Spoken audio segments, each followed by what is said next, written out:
Ce matin, je vais vous apporter un message, une réflexion, une méditation sur la puissance de la foi. Justement, on parle de la foi. Je suis toujours attristé de voir des gens qui pensent avoir la foi sans avoir vraiment la foi. Il y a tellement de gens qui sont trompés dans ce domaine de la foi. Il n'y a pas 36 000 fois. Il n'y a qu'une seule foi. La Bible dit, dans Romains chapitre 10, verset 17, la foi, elle vient. Elle vient d'où? Elle vient de la parole de Dieu. La foi ne peut pas venir en dehors de la parole de Dieu. La foi ne vient pas de nos traditions. La foi ne vient pas de nos religions, quelles qu'elles soient. La foi ne vient pas de doctrine. La foi, elle vient de la parole de Dieu quand nous entendons Christ nous parler par sa parole. Quand j'entends la parole de Dieu par le réma c'est la parole révélée de Dieu par son esprit, la foi, elle commence à naître et se développer. Jésus nous a jamais demandé d'avoir... Tiens, c'est coupé là. Il nous a jamais demandé d'avoir une grande foi. Il nous a demandé d'avoir la foi de Dieu. Pas la foi en Dieu. Satan a la foi en Dieu. Satan croit que Dieu est Dieu. Il ne peut pas faire autrement. Satan croit au monde angélique. Satan croit au plan de Dieu qui s'accomplit siècle par siècle. Satan croit qu'il va terminer aussi son temps dans un étang de feu pour l'éternité. Satan, il croit à tout ça. La preuve, c'est que les démons disaient à Jésus, mais tu es venu nous perturber avant le temps. L'ennemi, il sait qu'il y a un temps où ça va être terminé pour lui. Vous voyez, c'est pas parce qu'on croit dans toutes ces choses qu'on a la foi de Dieu. Tant de chrétiens, tant de personnes pensent avoir la foi. Et moi, je me mets dedans parfois. Parfois, j'ai la foi, des fois, je ne l'ai pas. Et ce matin, j'aimerais que nous puissions réaliser et réfléchir sur le domaine de la foi, parce que rien n'est plus important que la foi. Pourquoi? Parce que tout se reçoit par la foi. Et parce que Hébreux chapitre 11, verset 6, il est dit que sans la foi, il est impossible de plaire à Dieu. Tu peux faire n'importe quoi, les plus belles œuvres, les plus grandes œuvres qui soient, mais si je n'ai pas la foi de Dieu, tout ça ne me sert à rien. Même l'apôtre Paul dit dans 1 Corinthiens chapitre 13, il dit même si tu donnes ton corps pour les autres, mais si tu n'es pas dans l'amour de Christ, dans la pensée de Christ, c'est-à-dire dans la foi, ça ne sert à rien. Alors c'est un peu brutal, c'est un peu violent. Et en fin de compte, c'est un peu comme un coup de pied dans une fourmilière. On peut être déboussolé, c'est exactement ce que disait Jérémie quand il nous a rappelé la différence entre la loi et la grâce. Et en fin de compte, la grâce, c'est bien plus loin que ce que je pensais. Vous savez que la loi n'est qu'un pédagogue pour nous emmener dans la dimension de la grâce. Mais pour qu'on puisse comprendre la grâce, il faut qu'on connaisse notre faillite dans la foi. Il ne faut surtout pas qu'on pense qu'on peut, qu'on sait, qu'on connaît et qu'on est capable. On a chanté un chant tout à l'heure, on dirait, en fin de compte, je veux me laisser briser, je ne veux plus m'appuyer sur ma volonté, quoi. Je ne sais plus comment c'était dit, mais et c'est bien le problème profond, c'est qu'on veut vraiment s'appuyer sur nous-mêmes, sur nos forces, et bien souvent on voit toutes nos faillites. Alors j'aimerais, pour aborder cette méditation, on va lire un texte dans Luc chapitre 7. Et c'est un passage qui est étonnant Parce que c'est un passage où c'est la seule fois que Jésus va être en admiration devant la foi d'un homme qui n'est même pas un juif, qui n'est même pas un religieux. Et Jésus va élever la foi d'un homme en disant « Je n'ai jamais vu, même en Israël, une telle foi ».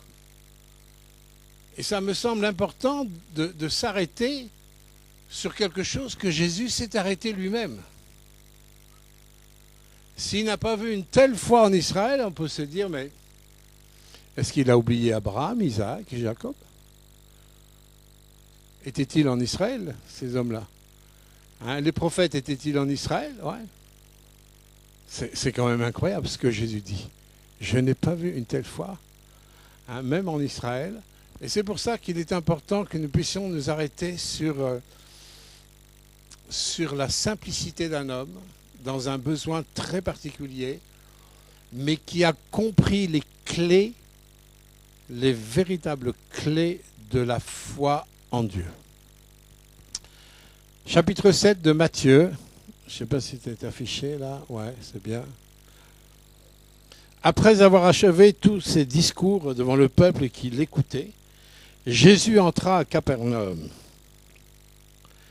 Un centenier avait un serviteur auquel il était très attaché et qui était malade, sur le point de mourir.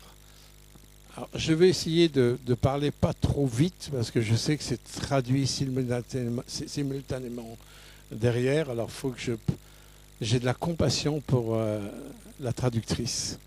Il faut que je pense qu'il faut lui donner le temps pour traduire. Hein. Bientôt, il n'y aura plus besoin de traduction parce qu'ils vont apprendre le français. Ils ont appris déjà beaucoup de mots depuis jeudi. Hein. Un centenier avec donc un serviteur auquel il était très attaché et qui était malade sur le point de mourir. Comme quoi, il y a des militaires qui peuvent avoir de la compassion pour leurs soldats. Hein. Ayant entendu parler de Jésus, il envoya quelques anciens des Juifs pour le prier de venir guérir son serviteur. Ils arrivèrent auprès de Jésus et lui adressèrent d'instantes supplications, disant « Il mérite que tu lui accordes cela, car il aime notre nation et c'est lui qui a bâti notre synagogue. » Alors ça, c'est purement charnel, c'est purement humain. Et les pauvres Juifs, là, et même c'est des anciens, ils n'ont pas compris ce qu'était la grâce de Dieu. Ça, c'est clair. Et, la grâce ne repose pas sur le mérite. Mais bon, ils avaient besoin eux-mêmes de connaître Jésus. Hein. Donc on peut les excuser. Jésus étant allé avec eux, n'était guère éloigné de la maison quand le centenier envoya des amis pour lui dire « Seigneur, ne prends pas tant de peine, car je ne suis pas digne que tu entres sous mon toit. » Waouh! C'est aussi pour cela que je ne me suis pas, j'ai pas cru digne d'aller en personne vers toi. Écoutez ce que ce centenier dit, qui est un Romain, qui n'a aucune culture judaïque, aucune culture de la parole de Dieu. Il dit « Mais dis un mot. Dis un mot. Et mon serviteur sera guéri. » Pourtant, c'est un militaire, c'est un pragmatique. Un militaire, c'est un cartésien par nature. Hein? Un centenier, il gouvernait au moins 100 personnes. Donc à peu près l'équivalent d'un capitaine. Cartésien. Et ils veulent dire quelque chose qui n'a rien à voir avec une mentalité cartésienne. Il dit, mais dis seulement un mot, une parole de toi, ça va être suffisant. Et mon serviteur sera guéri. Je vous rappelle que nous avons lu qu'il était à l'article de la mort.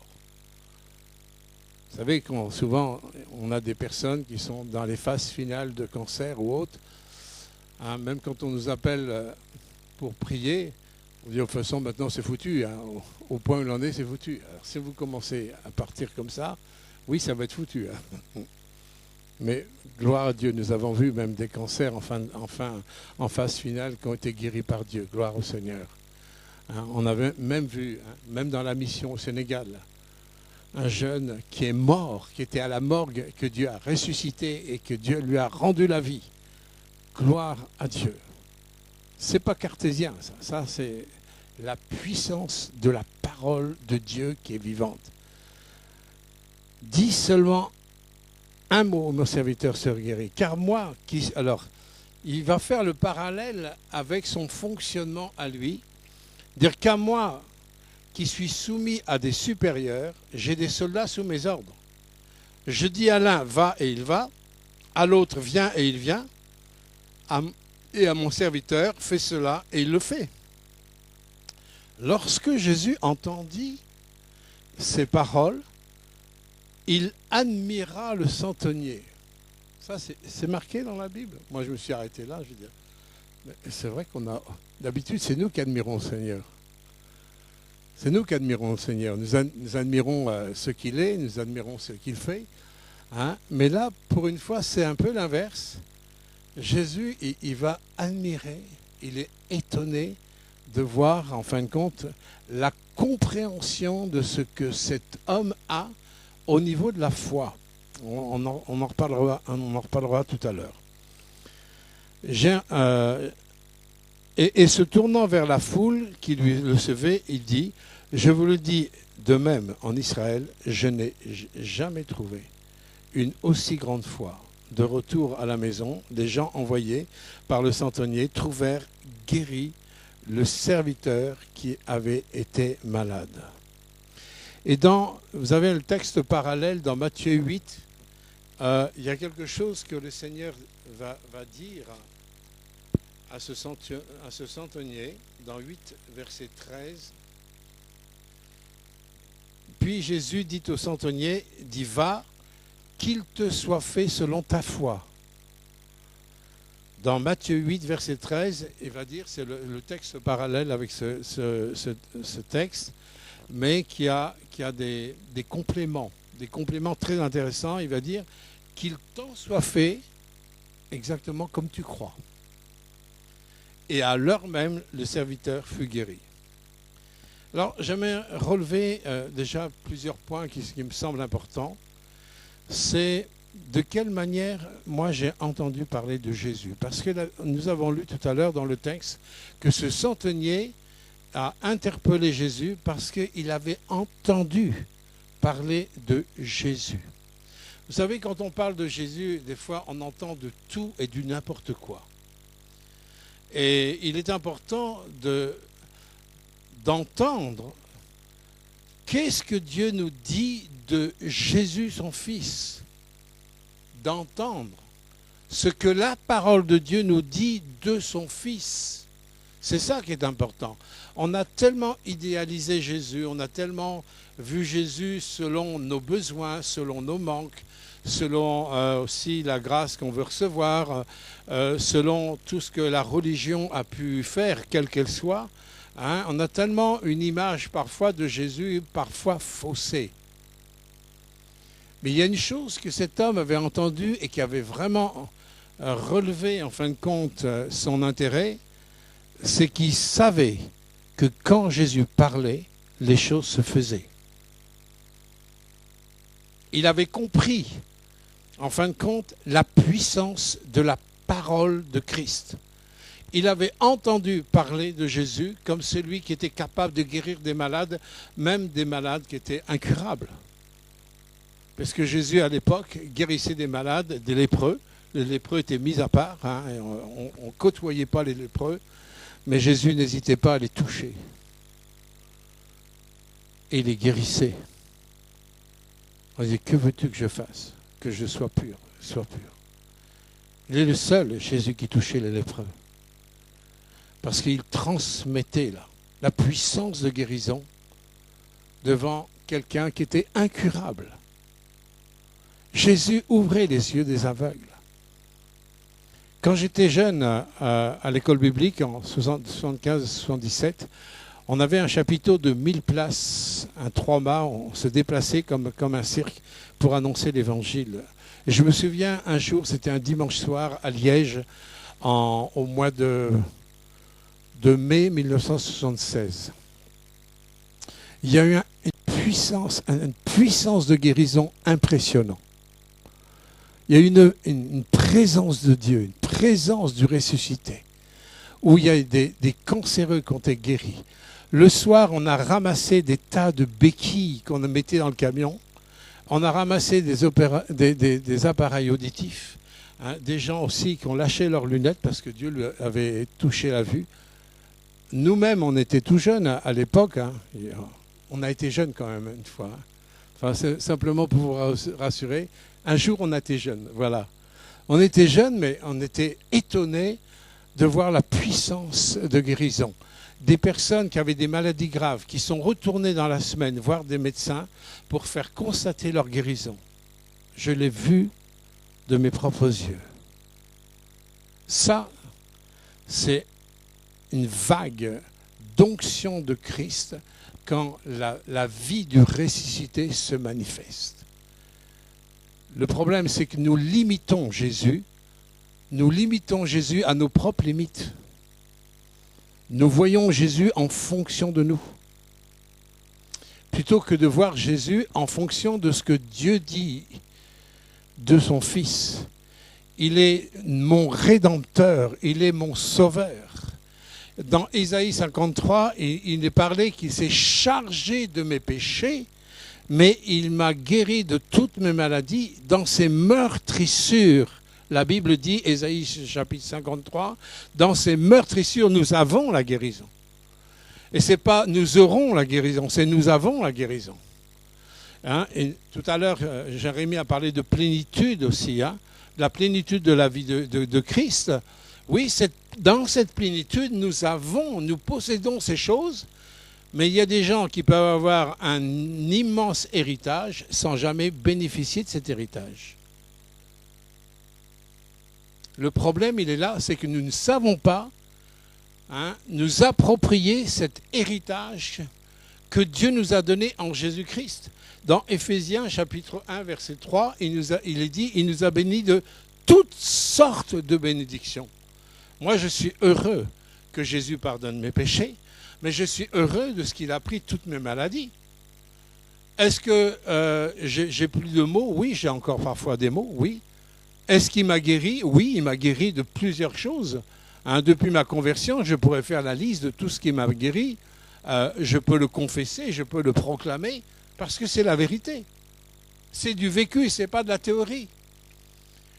L'Église a besoin de vivre la dimension de la puissance de résurrection. Si notre foi ne repose pas sur la puissance de résurrection de cette parole qui est le Verbe incarné, mort et ressuscité, notre foi, elle est vaine. Notre foi, elle est puissante lorsqu'elle est placée dans ce Dieu puissant manifesté dans la personne de Jésus. Cette puissance ne nous appartient pas, mais elle appartient à Christ, mais Christ nous appartient maintenant. Donc en lui, nous avons cette puissance. Et c'est à nous d'apprendre à manifester cette puissance. Donc, qu'est-ce que cet homme a entendu dire de Jésus pour qu'il manifeste et qu'il comprenne qu'il y a une autorité dans la bouche de Jésus? Cet homme a fait aussi le parallèle, dire, moi je suis un soldat. Et en tant que soldat, je suis soumis à des ordres. J'ai une autorité devant mes soldats, parce que moi-même, je suis soumis aussi à une autorité. Il a compris le principe de l'autorité. Lui, il a ramené sa compréhension à cette autorité qui fonctionne sur la terre au niveau militaire. Je peux exercer une autorité parce que je suis soumis à une autorité. Et il a compris que Jésus était soumis aussi à une autorité, et nous savons que Jésus était soumis à l'autorité du Père. Je ne fais rien de moi-même, sinon tout ce que j'ai vu faire auprès de mon Père, dit Jésus. Il était pleinement soumis à son Père. Il n'a rien fait au-delà ou en deçà de ce que son Père lui a demandé de faire, même jusqu'à Gethsémané, où il a fallu que Jésus, pleinement homme, plie les genoux à Gethsémane, où il a même transpiré du sang. Mais la volonté du Père, c'est que Jésus offre sa vie pour nous. Mais pour la personne de Jésus pleinement homme, c'était un combat terrible. À Gethsémane, qui veut dire pressoir à huile. On a parlé de pressoir tout à l'heure au niveau du vin et de l'huile. Jésus, il a été pressé à Gethsémane. Et à Gethsémane, par 3 fois, dire non pas ma volonté, c'est-à-dire la volonté de Jésus pleinement homme. Et là, Jésus, il a fait plier la volonté de l'humanité devant la volonté du Père. Il a fait tout le contraire de ce que Adam a fait dans le jardin d'Éden, où Adam a plié sa volonté devant les mensonges de l'ennemi, et l'ennemi a une autorité sur l'humanité après. Jésus a fait tout l'inverse. Il est venu dans notre chair, dans notre corps. Et face à la volonté du Père, il a fait plier cette volonté totalement. Non pas ma volonté, mais la tienne. Et on sait que Jésus, à partir de Gethsémane, son sang a coulé. Les grumeaux de sang ont coulé à Gethsémane. Ensuite, il a été battu, 40 coups moins 1, avec des fouets qui arrachaient même la peau à l'époque. Ensuite, il a été crucifié, il a été couronné, il a été mis en croix à la mort. Il était pleinement soumis à la volonté du Père. Et c'est pour ça que quand Jésus parle, il a été aussi mention tout à l'heure que quand il parle, il parle. Et nous devons faire attention quand Dieu parle. Quand Dieu parle, les choses se font. Et cet homme, ce centenier, il avait compris qui était Jésus. Il avait compris l'autorité qui se dégageait de Jésus. Il savait qu'il suffisait que Jésus dise un mot et c'était tout suffisant. Et c'est vrai, écoutez-moi, dans toutes les situations que nous pouvons rencontrer, il suffit d'un mot de Dieu pour changer et bouleverser toutes les situations, même les plus difficiles. Avec un mot de Dieu, c'est suffisant. Vous connaissez l'histoire du dispensaire de Diatakunda en Casamance, où les musulmans voulaient nous reprendre tout le terrain. On avait la pression des autorités qui étaient là, qui voulaient nous reprendre le terrain de la mission. J'étais désarmé avec le pasteur Sadio. Tout d'un coup, je dis, qu'est-ce qu'il faut faire? On n'a pas de solution. On peut toujours cogiter. Mais tant qu'on n'a pas la parole, on n'a rien. Nous avons besoin d'entendre la parole, le réma de Dieu. Pas simplement le logos, la parole écrite, mais la parole révélée par l'Esprit de Dieu. La parole de Dieu qui dit, qui t'appelle par ton nom. Cette parole de Dieu qui dit, je te pardonne. Cette parole de Dieu qui dit, je te guéris. Cette parole de Dieu dit, je te relève, je te console. Cette parole de Dieu qui est toute suffisante pour atteindre ce que nous ne pouvons pas atteindre humainement. Et à Diatakunda, pour ceux qui ne savent pas, quand on a cherché la face de Dieu et dire, Seigneur, on a besoin de ton secours. Ils veulent nous prendre ces 5 hectares de mission. Et s'ils nous prennent ces 5 hectares de mission, il n'y a plus rien. Et dans ce dialogue avec Dieu, Dieu a parlé. Et quand on s'est soumis à sa parole, toutes les montagnes qui étaient devant nous ont été absolument ratatinées, aplanies complètement. Pardonnez-moi pour le mot ratatiné, ça fait partie de mon argot parisien. Les montagnes ont été aplanies, c'est plus délicat. Et ont été complètement aplanies. Et aujourd'hui, la mission, elle existe, elle tourne, etc., etc. Vous voyez, des situations impossibles.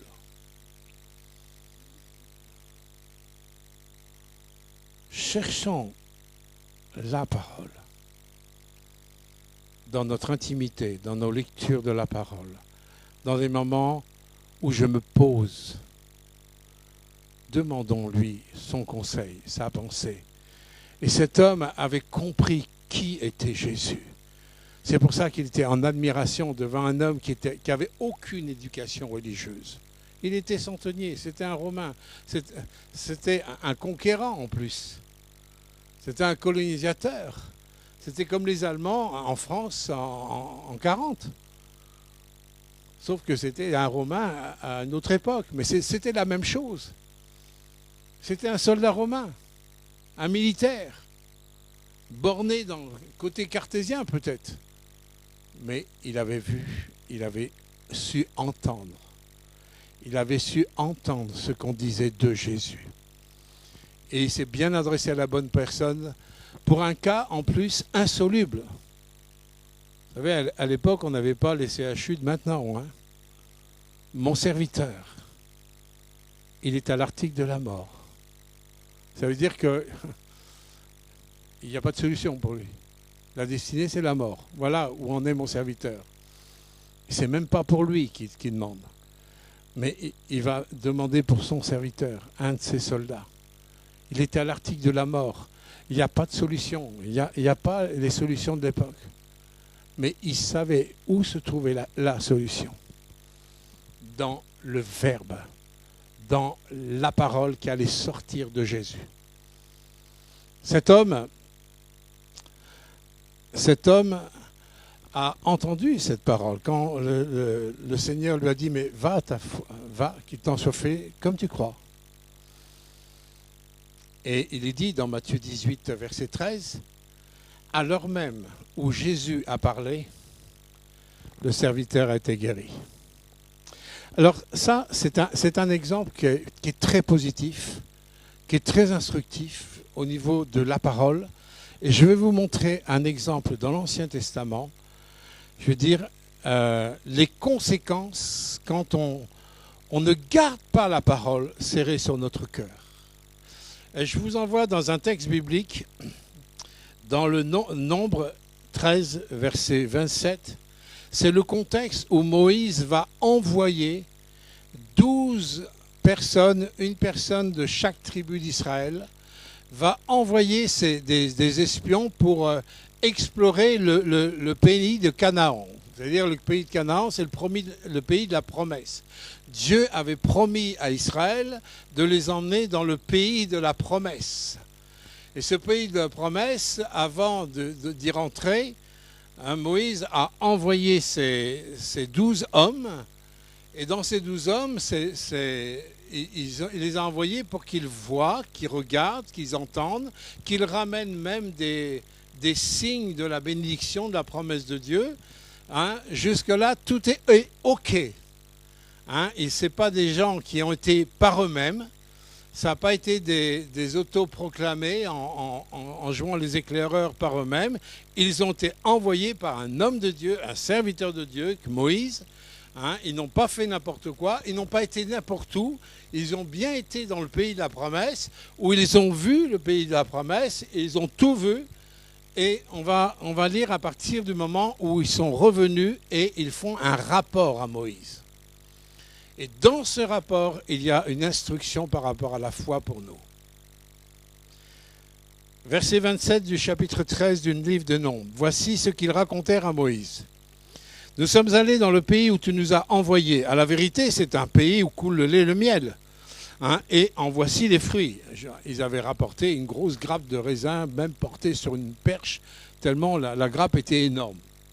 Hein, et ils ne contestent pas que là, le pays, c'est bien un pays où coule le lait et le miel. Donc, c'est bien en accord avec la pensée de Dieu, avec la volonté de Dieu. Il n'y a pas de désaccord entre la promesse et les faits. Verset 28, c'est là que les choses se gâtent. Il y a un mais. Un mais qui est terrible. Et il y a un mais qui va matérialiser leur incrédulité.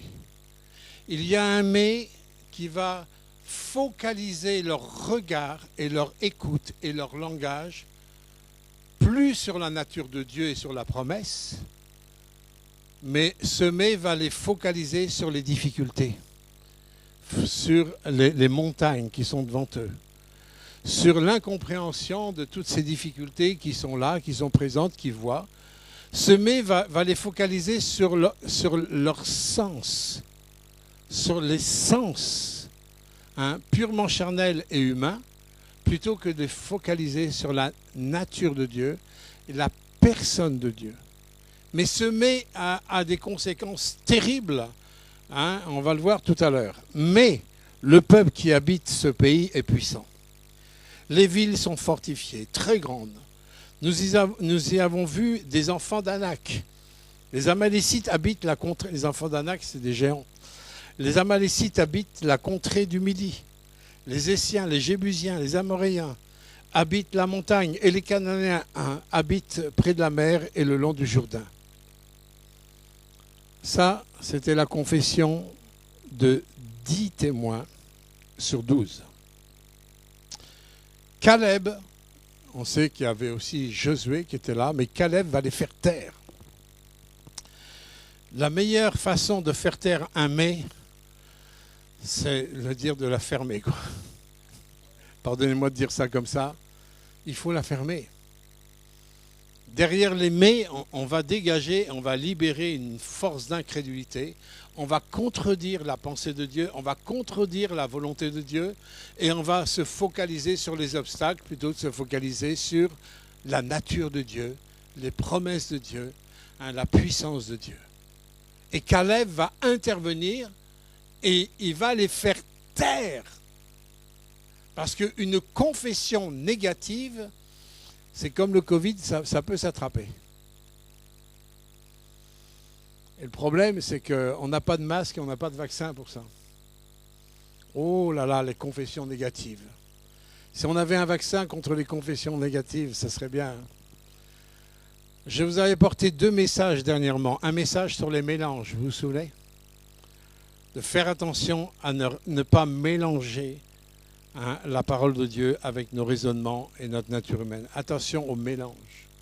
Si vous avez une parole de Dieu qui est mélangée, vous aurez une foi qui est mélangée. Et vous n'aurez pas les mêmes fruits. Je vous ai parlé aussi, je vous ai apporté un message sur la façon dont Dieu veut que nous marchions. Marcher en Christ. De la même manière que nous avons cru, marcher en lui. Voilà, c'était mon dernier message. Et là, ce message-là, sur la vision, le raisonnement, le regard de la foi biblique pour entrer dans les plans de Dieu, pour entrer dans la volonté de Dieu. Tant de personnes ont des mais et qui les empêchent d'entrer dans le plan et la volonté de Dieu. Mais Caleb et Josué sont intervenus et ils n'ont pas eu peur, malgré qu'ils étaient en minorité. 2 témoins positifs sur 10 personnes. Est-ce que c'est la proportion de ceux qui croient à ceux qui ne croient pas? J'en sais rien. Mais 2 sur 10, c'est pas beaucoup. Hein. Et Caleb va les faire taire. Car le peuple murmurait contre qui? Contre Moïse. Mais vous savez, murmurer contre Moïse, c'était murmurer contre Dieu. Moïse, lui, il ne défendait pas sa volonté. Moïse n'était pas, en fin de compte, là pour lui. Moïse était là pour le peuple. Toute sa vie avait été formée, façonnée. Il avait été éduqué par Dieu pour entendre la voix de Dieu, mettre en pratique le plan de Dieu pour libérer Israël. Mais de toucher à Moïse, c'était toucher à Dieu. Je ne dis pas que Moïse était Dieu, d'accord? Mais de toucher à Moïse, on touchait au Seigneur. Et Dieu nous dit dans sa parole, ne touchez pas à mes oints. Ne touchez pas à mes serviteurs. Et quand le peuple commence à toucher aux serviteurs, croyez-moi, ça fait mal. Ça fait toujours mal. Je vous renvoie à l'exemple de Saül avec David, où Saül a voulu toucher à David. Ça a coûté cher à Saül. Il a perdu la royauté, il a perdu la vie. Ses fils sont morts aussi sur la montagne en plein combat. Il a fini lamentablement. Ça, c'est un exemple biblique, mais il y a des tas et des tas d'exemples comme ça. On ne touche pas aux serviteurs de Dieu. Un serviteur de Dieu n'est pas là pour faire sa volonté, mais est là pour que nous puissions ensemble faire la volonté de Dieu. Et Caleb avait cette sensibilité du Saint-Esprit et mesurait les conséquences d'un peuple qui se levait contre le plan de Dieu. Il dit « Arrêtez !» Il a essayé d'arrêter les murmures du peuple. Et voilà le langage de la foi. C'est le même langage que le centenier. Hein, le centenier dit, si tu dis une parole, hein, mon serviteur sera guéri. Et Caleb, qui savait que Dieu avait donné ce pays pour Israël, il savait que le Canaan, c'était le pays de la promesse. Il savait que ce que Dieu dit, il le fait. Eh bien, Caleb, il avait un comportement, une attitude, un engagement qui était en fonction de sa foi. Il dit, montons, emparons-nous du pays, nous y serons vainqueurs.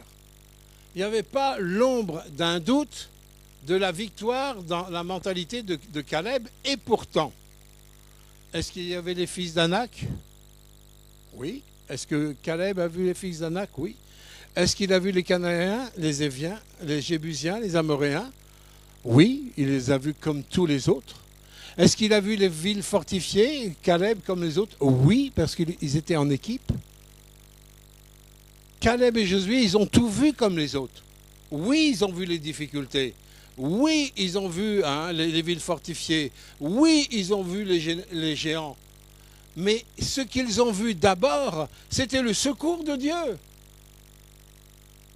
Si tu vois d'abord tes ennemis avant de voir le secours de Dieu, tu vas avoir des problèmes avec tes ennemis. Hein. Moi, je remercie le Seigneur de ce qu'au Sénégal, on a vu d'abord le secours de Dieu qui est venu au-dessus de nos adversaires. Il en sera fait toujours comme on voit, comme on entend, comme on parle. Qu'est-ce que tu vois du plan de Dieu? Qu'est-ce que tu vois de la volonté de Dieu? C'est facile de dire que ta volonté soit faite. Des millions de personnes disent ça à Dieu. Mais combien de personnes sont dans le plan de Dieu? Combien de personnes sont dans la volonté de Dieu? Si tous ceux qui croient étaient dans le plan de Dieu, croyez-moi, on n'aurait plus besoin d'avoir un budget militaire dans les nations. Parce que Dieu veut qu'on s'aime. Dieu veut qu'on se pardonne. Dieu veut que le fort puisse porter le faible, etc., etc. Ça, c'est la volonté de Dieu.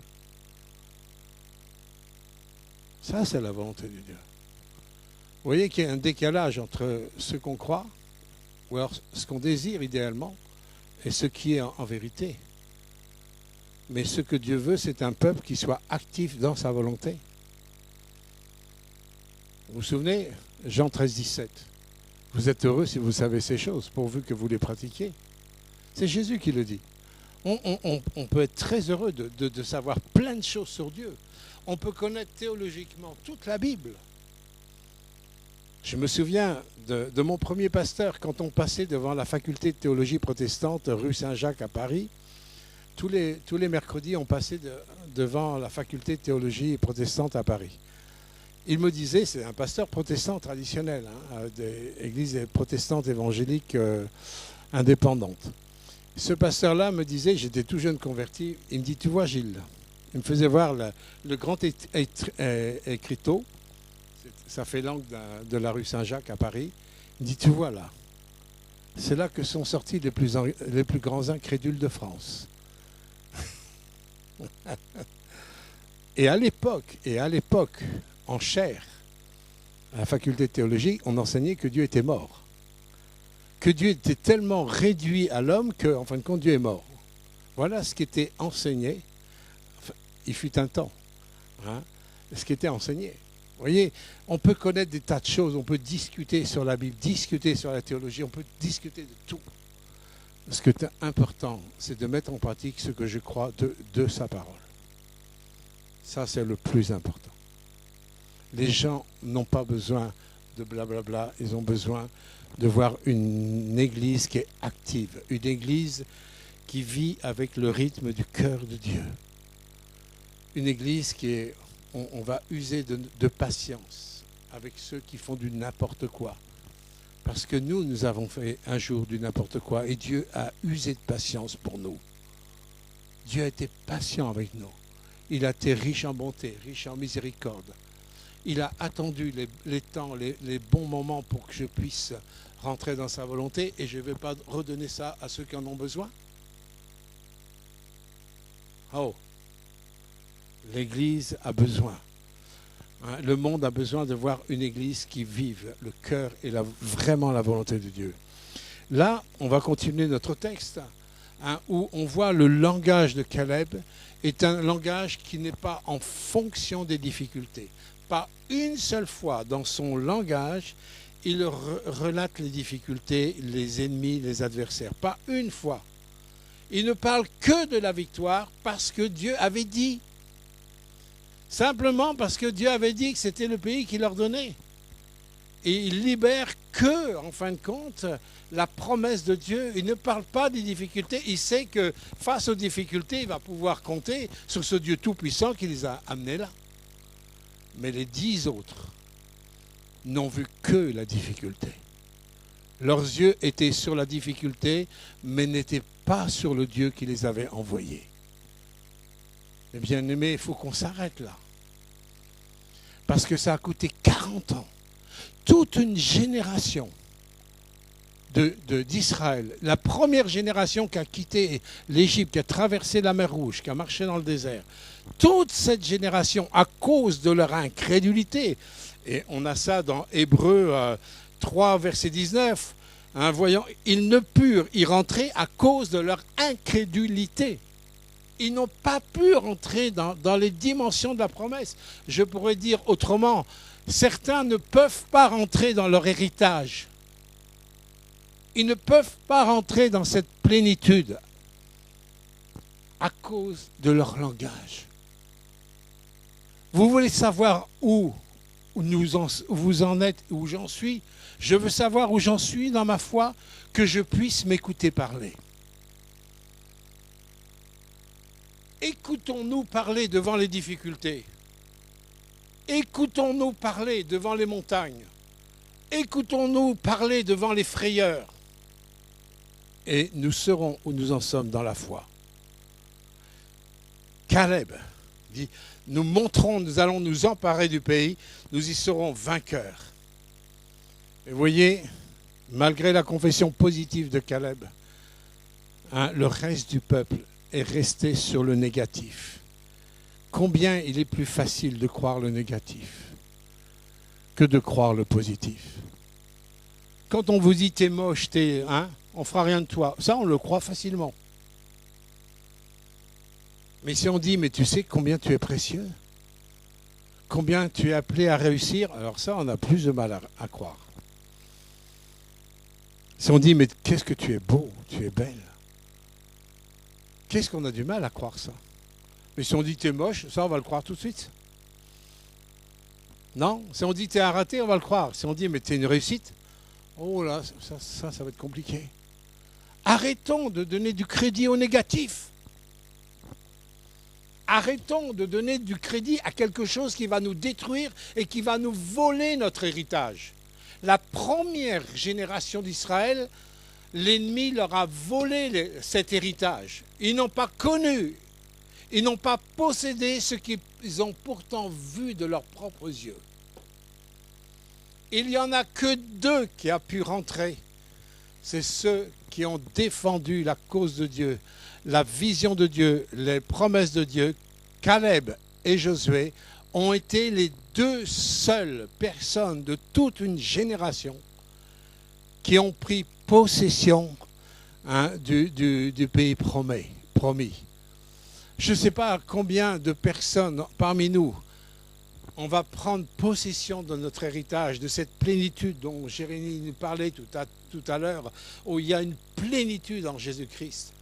Cette plénitude, c'est cette plénitude qui nous permet de vivre l'exigence de la volonté de Dieu que Jésus a exprimée dans Matthieu 5. Vous avez entendu dire que la loi a dit ça, mais moi je vous dis ça. En fin de compte, il nous dit la pensée du Père, le regard du Père, la volonté du Père. Et là, on est tous cuits, là. Seul moyen pour s'en sortir, c'est d'avoir nos yeux sur celui qui a accompli la loi. Nos yeux sur Jésus. Nous n'avons pas les moyens naturels, mes bien-aimés. Arrêtons de regarder à notre nature qui a été déchue. Arrêtons de regarder à ce qui a été détruit par le péché et par le péché des autres sur notre vie. Regardons-nous selon notre nouvelle nature en Jésus-Christ. Jésus a dit à Nicodème la nécessité de naître de nouveau. Dans cette nouvelle naissance, il y a l'essence même de la vie de Christ. À tous ceux qui l'ont reçu, il a donné le pouvoir de devenir enfants de Dieu. Quand je reçois Christ ressuscité comme mon sauveur et aussi comme mon Seigneur, la semence de vie, elle vient dans mon esprit. Et cette semence, elle va se développer à la mesure de ta foi, à la mesure de ton obéissance à la parole.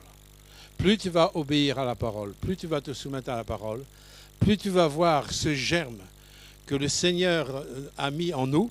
L'apôtre Pierre parle de la semence incorruptible, qui est la nature même de Christ. C'est cette nature qui nous rend capables. Regarde à ce que tu as reçu en Christ, au lieu de regarder à tout ce que l'ennemi et le péché a pu casser en toi. Nous avons tous des choses cachées, des choses honteuses, des choses brisées. Nous avons tous notre pactole. On est tous dans la même barque. Tous. C'est bien pour ça que le Seigneur, il n'a trouvé personne pour nous racheter, simplement lui, sa personne. C'est bien pour ça qu'il est venu d'en haut, dans notre condition, parce qu'il n'y avait personne qui pouvait racheter quelqu'un. On ne pouvait même pas se racheter soi-même. Donc arrêtons de regarder à nous.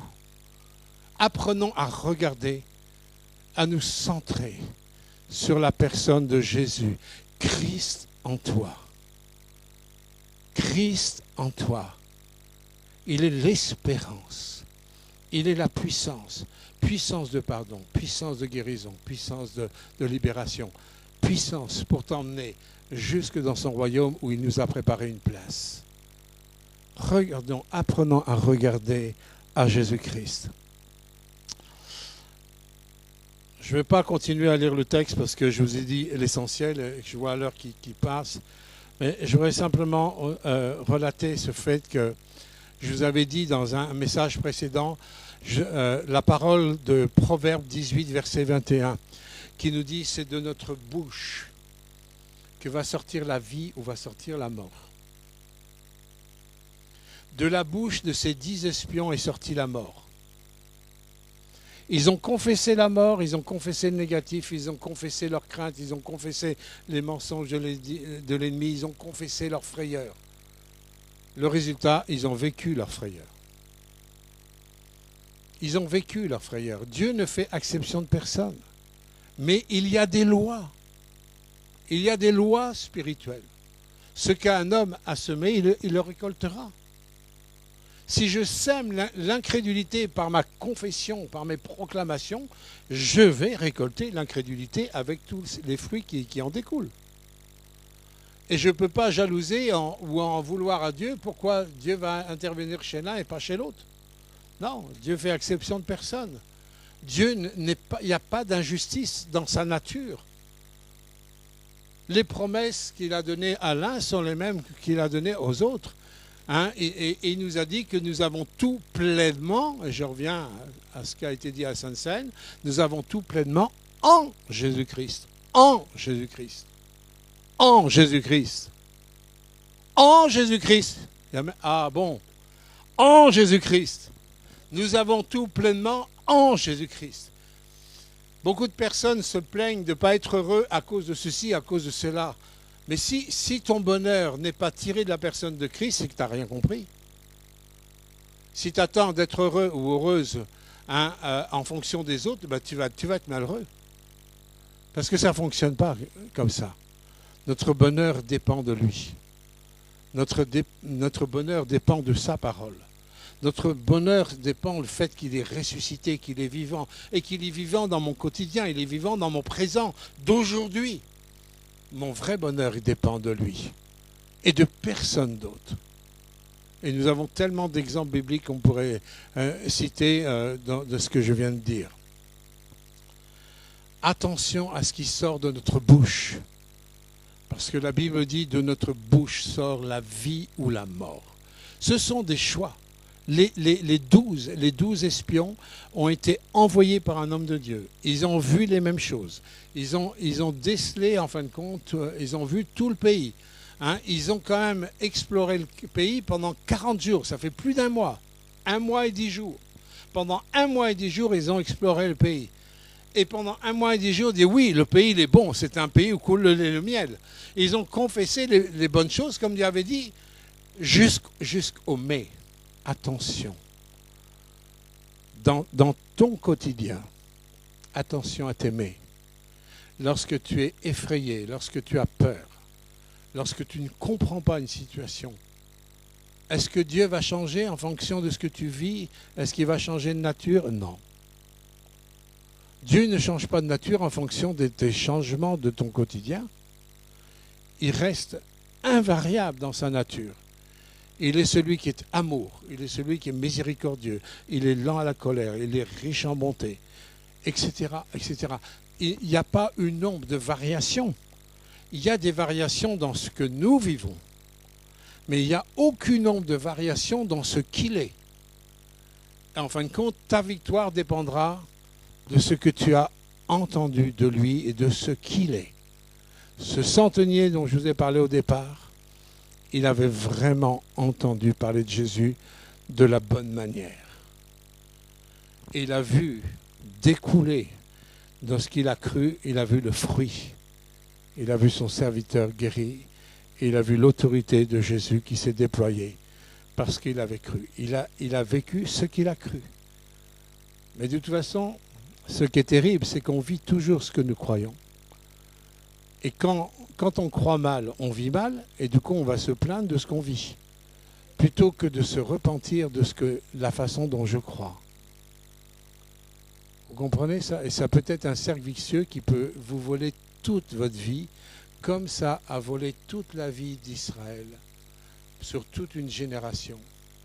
Ils ont cru qu'ils ne pouvaient pas aller prendre le pays. Eh bien, ils ont cru à la mort. Ils ont vécu dans la mort.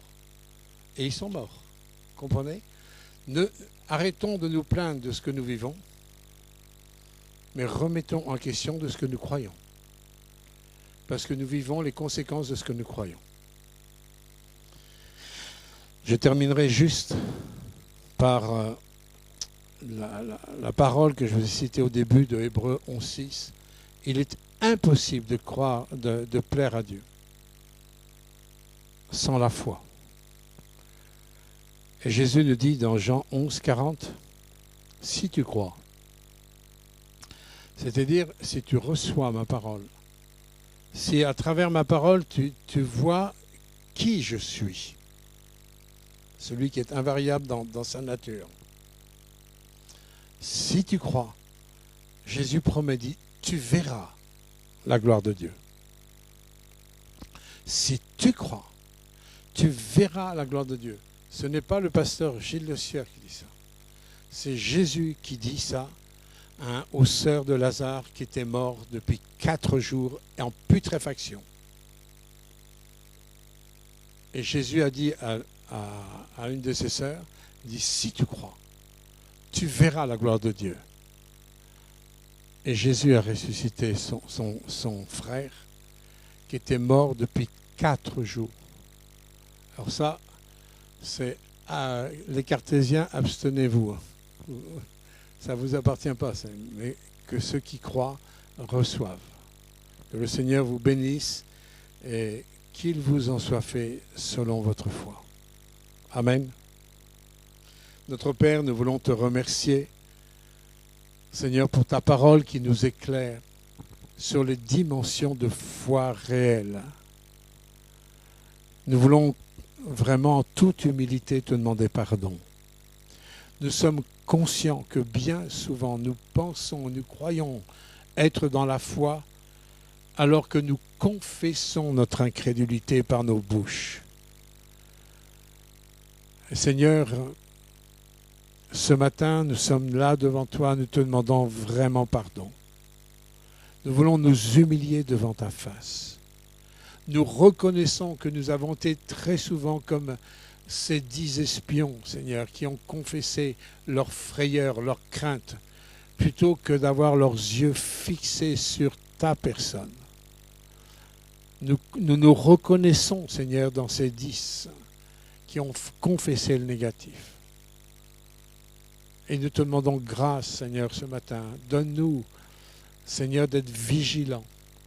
Viens nous aider, Seigneur, dans notre sensibilité, à bien discerner, Seigneur, notre façon de croire. Que nous puissions voir, Seigneur, ta parole qui a été incarnée dans la personne de Jésus. Apprends-nous à nous centrer sur Christ, à ce que notre vie soit christocentrique. Apprends-nous, comme Josué et Caleb, à agir et proclamer, Seigneur, vraiment la victoire de l'Éternel qui est toujours plus grande que tout ce qui peut nous effrayer dans notre vie. Donne-nous d'être des hommes et des femmes de foi. Au nom de Jésus.